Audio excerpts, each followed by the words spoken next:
Assalamualaikum warahmatullahi wabarakatuh. Selamat pagi dan salam sejahtera bagi kita semua.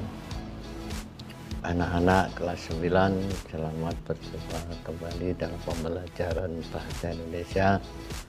Yang pertama, saya ucapkan selamat karena kalian sudah naik ke kelas 9. Saya menghimbau atau beri motivasi karena kelas 9 adalah kelas yang terakhir. Saya minta belajarnya ditingkatkan, bermainnya dikurangi, dengan harapan kalian nanti akan mendapatkan hasil yang maksimal, bisa bersaing menuju ke sekolah yang lebih tinggi. Baiklah anak-anak, pembelajaran kita kali ini melaporkan hasil percobaan. Namun sebelumnya saya akan menyampaikan target materi untuk kelas 9 Bahasa Indonesia pada semester 1. Yang pertama adalah melaporkan hasil percobaan. Yang kedua, menyampaikan pidato persuasif. Dan yang ketiga, menyusun cerita pendek. Serta yang keempat adalah memberi tanggapan dengan santun. Itu target pada semester 1. Sedangkan untuk semester 2 adalah yang pertama menyajikan teks diskusi, yang kedua menyusun cerita inspiratif, dan yang terakhir adalah literasi. Baiklah anak-anak, kita kali ini akan menyampaikan materi melaporkan percobaan. Tujuan pembelajaran untuk hari ini saya batasi dua terlebih dahulu. Yang pertama adalah peserta didik mampu mengidentifikasi laporan percobaan, dan yang kedua menyimpulkan informasi laporan percobaan. Materi yang pertama, mengidentifikasi laporan. Laporan adalah suatu informasi baik yang disampaikan secara lisan maupun tulis tentang sesuatu dari berbagai sumber, bisa berupa objek, kegiatan, dan lain sebagainya. Untuk sementara akan kami perkenalkan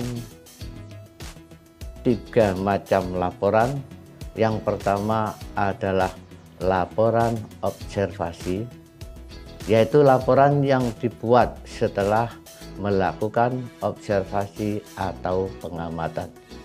Contoh bisa kalian lihat pada buku paket kelas 9 halaman 12 sampai 13.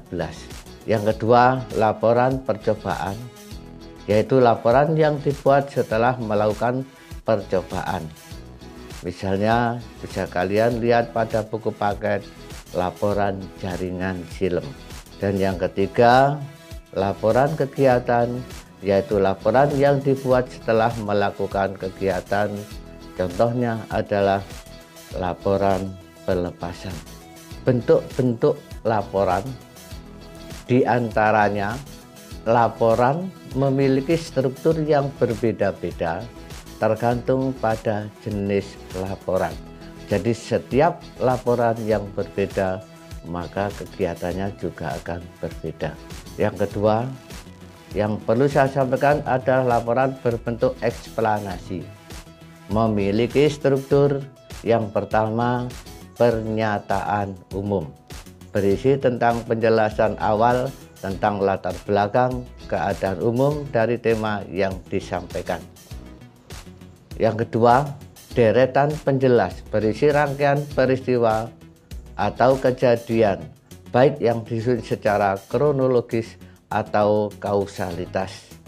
Dan yang ketiga adalah interpretasi, berisi penafsiran, pemaknaan atau penyimpulan rangkaian kejadian. Yang ketiga, deskripsi, memiliki struktur identifikasi atau pernyataan umum yang mengenalkan objek yang akan disampaikan.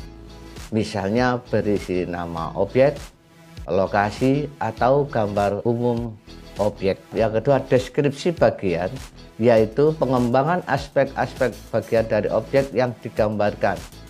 Misalnya bila seseorang yang kita gambarkan maka berupa fisik, wajah, rambut, dan sejenisnya. Bagian yang ketiga adalah simpulan atau kesan, yaitu kesan yang diperoleh penulis berupa kekaguman, ketertarikan, bahkan atau maupun kekecewaan. Itulah tadi struktur teks deskripsi. Nah anak-anak, setelah kalian menyimak tentang penjelasan tadi, maka untuk menguatkan materi ini kalian akan saya beri tugas yang pertama. Baca ketiga teks pada paket halaman 11 tentang sepeda. Lalu tentukan mana yang termasuk laporan, eksplanasi, dan deskripsi. Yang kedua, adakah istilah lain di daerahmu untuk menyebut bagian-bagian sepeda? Itulah tadi materi yang pertama, mengidentifikasi. Sekarang kita menginjak pada yang kedua, menyimpulkan informasi laporan percobaan. Untuk dapat menyimpulkan dengan baik, bacalah teks 1, 2, dan 3 pada buku paket halaman 12 sampai 13. Lalu kerjakan dengan baik tugas-tugas berikut ini. Yang pertama, bandingkan manakah teks yang lebih jelas atau lengkap. Yang kedua, apakah kejelasan informasi berkaitan dengan kelengkapan informasi? Yang ketiga, apakah kejelasan informasi berkaitan dengan struktur penyajian? Yang kelima, apakah kejelasan informasi berkaitan unsur kebahasaan? Dan yang terakhir, lengkapi atau istilah tabel pada paket halaman 14 saja. Selamat mengerjakan, semoga sukses. Namun perlu saya sedikit sampaikan, yaitu model laporan percobaan. Laporan percobaan akan berisi 1. Judul laporan dan penulis laporan. Bila kelompok maka ditulis kelompoknya berapa, namanya siapa saja, dan bila perorangan cukup ditulis dengan nama. Yang kedua adalah tujuan percobaan. Yang ketiga, kajian teori. Yang keempat, alat dan bahan yang dibutuhkan untuk percobaan. Yang kelima, prosedur atau cara kerja atau langkah-langkah percobaan. Yang enam, hasil pengamatan atau percobaan. Yang ketujuh, pembahasan dari hasil pengamatan atau percobaan. Dan yang delapan, simpulan, serta yang terakhir adalah daftar pustaka. Untuk lebih jelasnya, silahkan kalian baca atau cermati model laporan percobaan pada buku paket halaman 17 sampai dengan 20, laporan praktikum jaringan film, untuk pembelajaran berikutnya. Itulah yang bisa saya sampaikan. Mudah-mudahan kalian paham, dan kita akan bertemu kembali dalam pembelajaran berikutnya. Sampai jumpa pada pembelajaran berikutnya. Sekian, terima kasih. Saya akhiri. Assalamualaikum warahmatullahi wabarakatuh.